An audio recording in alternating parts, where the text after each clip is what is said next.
ఓం సదాశివసమారంభాం వ్యాసశంకరమధ్యమాం అస్మదాచార్యపర్యంతాం వందే గురుపరంపరాం.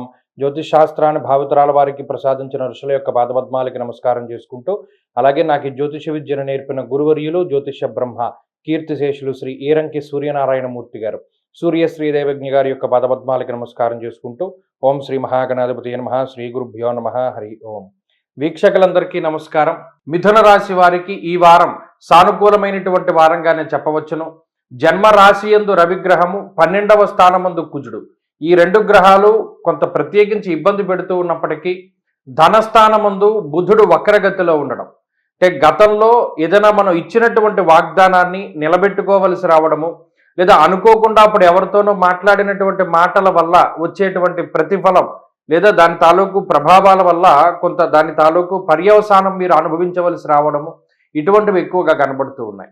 కొన్ని సందర్భాల్లో అయ్యో మనం అక్కడ అలా మాట్లాడకుండా ఉండవలసింది, లేదా అలా మాట ఇవ్వకుండా ఉండవలసింది, మనం అలా చెప్పాం కాబట్టి ఇప్పుడు మనం ఎక్కువ కష్టపడాలి, లేదా పలానాది చేయాలి అనేటువంటి ఆలోచనలు చాలా ఎక్కువగా వస్తూ ఉంటాయి.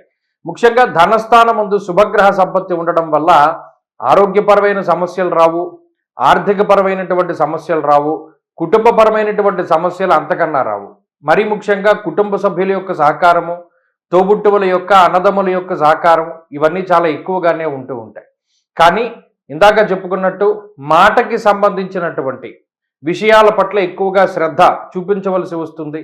అలాగే దూర ప్రాంత సంచారం చేయవలసి వస్తుంది, కొండ ప్రాంత సంచారం చేస్తారు, మరీ ముఖ్యంగా కాలాన్ని అతిక్రమించి భోజనం చేస్తూ ఉంటారు, శరీరం చాలా ఎక్కువగా అలసిపోతూ ఉంటుంది. ప్రవాసం కార్యహాని స్యాత్ అన్నారు. ఏదైనా ఒక పని మీద మొదలుపెట్టి బయటికి వెళుతూ ఉన్నప్పుడు అనేక రకాలైనటువంటి విఘ్నాలు రావడానికి అవకాశాలు ఉంటాయి. ఉద్యోగరీత్యా స్థానచలనము, లేదా ఉద్యోగపరంగా వేరే ప్రాంతాలకు వెళ్ళవలసినటువంటి అవసరం ఏర్పడుతూ ఉంటుంది. భూ సంబంధమైనటువంటి, గృహ సంబంధమైనటువంటి విషయాలు కొంత ముందుకు వెళుతూ ఉంటాయి.